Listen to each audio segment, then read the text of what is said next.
Hey everybody, how's it going? Andrew here from IronmanHacks. I'm happy to be back with Neil Edge, triathlon mindset coach, and he's going to give you 5 tips to what? 5 tips that every triathlete should include in their toolbox. All right, you heard it here. You heard it first from Neil. I can't wait to hear these 5. He hasn't told me yet, so we're going to have a countdown. And I hope you save the best for last, Neil.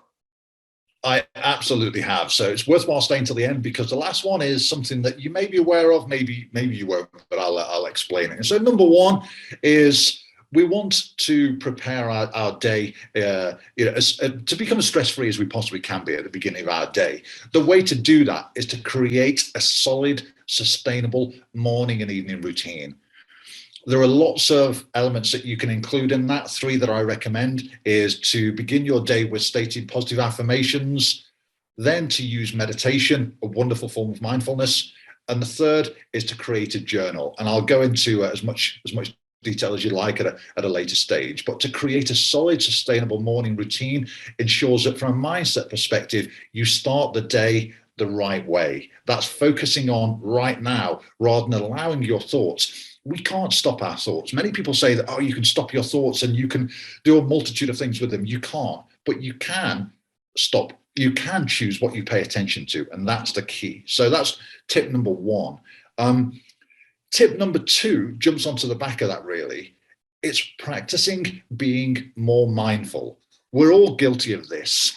We're constantly thinking about the next meeting. We're constantly thinking about what we've got to do tomorrow. We're constantly thinking of the next Swift session we've got to do, or the hard tempo run we've got to do, or a Hold on, let me check my phone, Neil.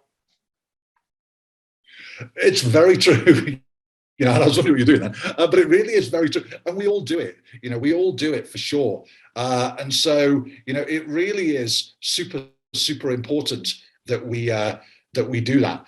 And so by practicing mindfulness, it can be something as simple as focusing on what you're doing right now. So when you're eating or when you're cleaning your teeth, we all do it. I'm eating, but I'm thinking about something else, or I'm talking to somebody else, or a call comes through and I stop eating quick, so I've got to answer it, and I'm focusing on some. We all do it. So being mindful can be just focusing on what you're doing right now. There is no point in being concerned about thoughts in the future, about a race coming up, about a hard training session coming up, because you can't control that. You can't control what you did in the past, but you can control what you're doing right now. Using meditation is a wonderful tool for mindfulness. So that's number 2, and that would benefit everybody for sure. Right. So those are great. The thing I noticed about those 2 points is they both deal with the immediate, right? They both deal with managing your situation currently, right this minute, not in 10 minutes. So that's awesome. And I need to do both of those. And funnily enough, even though, I coach, and this is something that I swear by, so do I. I'm not, invincible. There are certain things that I practice, but I don't, I preach, but I don't always practice. And it's something that I have to consciously focus on every single day myself, for sure. The 3rd one is quite a big one. It's having breathing techniques in your toolbox. What do I mean by that? Pre-race anxiety and pre-race nerves are very different. However, having a breathing technique or 2 or 3 breathing techniques in your toolbox, so that when those pre-race nerves are beginning to get out of control, because pre-race nerves can be both positive and they can be also negative. Pre-race anxiety is a big one. Many people, triathletes and other athletes included, experience anxiety. Anxiety and panic attacks, and the 2 are quite different. The 2 that I recommend, one is fairly mild, and the 2 is an absolute neutralizer. The first one is a technique called box breathing. Really very important to help calm the mind down. Very simply, breathe in for 4 seconds, hold the breath for 4 seconds, breathe out for 4 seconds, hold the breath for 4 seconds, hold it, rinse and repeat. In, hold, out, hold. 3 to 5 minutes in any situation. It's not just in a situation in terms of what we do as triathletes. It can be any situation, proven to calm you down. So box breathing is wonderful. The Neutraliser is a breathing technique called 4-7-8. It's something as a disclaimer here that you need to ensure that you do it when you're sitting down. It's that powerful. It really does work. If you're about to experience either an anxiety or a panic attack, this breathing technique will absolutely stop it in its tracks, for sure. Quite simply, first of all, there's a reason for this as well. And what we need to do is we need to put the tongue at the top of the mouth, just at the top of the teeth, where the sort of teeth meet the fleshy bits inside. Breathe out, first of all, and breathe out using a whooshing, that sort of a real sort of strong, to ensure that you expel completely. So you breathe out completely. And then what we do is breathe in slowly for 4 seconds, hold it for 7 seconds, breathe out with that whoosh again, keeping the tongue in the same place very strongly for 8 seconds.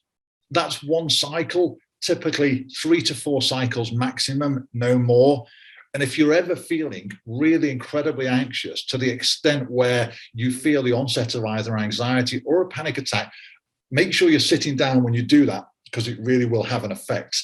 And if you can't sleep, or if you're having trouble sleeping, that technique will absolutely send you to sleep. And the more you do it, the stronger it becomes. So, there's two really: box breathing before a race, at any time really, will absolutely calm you down. If you're somebody that's concerned about swimming in open water, just at the race start, as you're about to enter the water, box breathing again will help you to relax. And then 4-7-8, which is it's the tranquilizer. So that's number 3. Very powerful. Good. And number 4 is something that many, many people have faced challenges with, and that's being aware of your negative self-talk. I can't do this. Swift session is going to hurt. What happens when you say that? Does it ever get easier? Absolutely. Of course it doesn't. This race is going to hurt. I can't do this. I'm bad at this. I'm not good at doing this. All of this is having an impact on your mental health. And it's really important for everybody to be aware of the negative self-talk, because it really does have a massive impact on your mental health. Not just on your mental health, but then that will ultimately affect your life in other ways too. Simple techniques to overcome that, and to be aware of it. First of all, whatever you notice yourself stating that I can't do, or this is difficult, or any kind of limiting self-talk, write it down, what it was, and then quickly spin it. I can do this. I am a strong swimmer. This Swift session will be okay. Just basically reverse it. And the more you become aware, being aware is the important one, because most of us are not aware just how bad our negative self-talk is. I see it all the time in Facebook posts and Instagram posts from age groupers and also from pros as well. Really very, very important. I work with both, and it really is very important. So the first thing is awareness of our negative self-talk. Then after, switching it to turn that into a positive statement. That's an important one for everybody. That's great. I mean, I'm sure I'm guilty of I'm sure I'm not aware of it totally when I do it. So thank you for that. But awareness is a key, but it's really important for everybody, because it will have an impact on your mental health going forward. And that's not meant to scare people or make people nervous. It's just a fact that negative self-talk really is becoming a real issue for many, many people, and it has been for years. This is the big one, really. You might have heard it, but nobody pays attention to it. This is the one that certainly when races are being cancelled, I'm in a lot of the Facebook groups at Ironman Florida, or I was at Ironman Maryland, with the jellyfish and many, many other races in other Facebook groups. And I hear people talking about things that they can't control. It really is an issue. It's an issue for many, many people. You have no control over the water temperature of that race. Yeah, but what if it rains? What happens if the water temperature is 58 degrees rather than 60? Yeah, right. What happens if more jellyfish appear? We have no control over it. And everybody has to deal with it too. We're on an even playing field, so to speak, right? It's like, yeah, well, if it rains for me, it rains for you. Absolutely. I always say to a number of different athletes, focus on what you can control. Do you have any control of the outcome? Because if you don't, you're allowing the worry, you're allowing the stress, which ultimately has an effect on our mental health. And you're worrying about something which may, in most cases, which may or may not happen. We're all guilty of this, but again, it does have a real impact. And the reason a lot of people allow this to continue is because they're not aware of the impact this will have. Focusing on, like I said, it was Ironman Maryland. Everybody's talking about jellyfish. Well, apart from putting Vaseline or whatever it is you put on there to prevent this from happening, you've decided to enter that race, so therefore you can't control it. I hear a lot of people talking about Ironman Florida, talking about Cozumel as well, talking about the weather, talking about the water temperature. And there's people getting incredibly stressed about this. And I understand it to a certain extent because it's going to be cold, but ultimately you have no control over it. So why are you allowing this to have an incredible impact? Because it will have an impact on you. And so you're allowing it.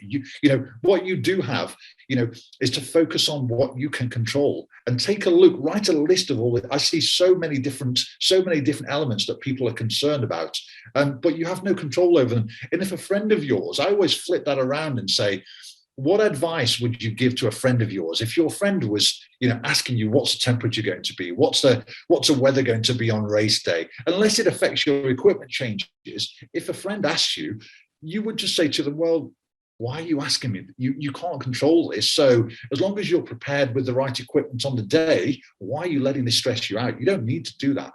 What if you could use that energy into more positive, associations or improving yourself instead of, it's like gossip. It doesn't help anybody. Think about Absolutely. yourself, worry about yourself. We have a lot to focus on race day. We have a lot to get right on race day in our sport. We really do. So why allow other elements which we have zero control over to affect our race day? And ultimately it will affect our race day, but not only the race day, later on in life, if we continually worry about, elements that were out of our control, it begins to affect us here. And that's obviously something which we absolutely don't want. Energy leaks. Absolutely. Great. That's it. That's all. That's a lot, Neil. If I could do all those 5, if I could put all those together, I would be quite a bit better. And I'll try to. I guess it'll come bit by bit. But thank you very much. Thank you for your time. I really appreciate it, Neil. I think whoever else got any benefit from what Neil's been saying, please subscribe below.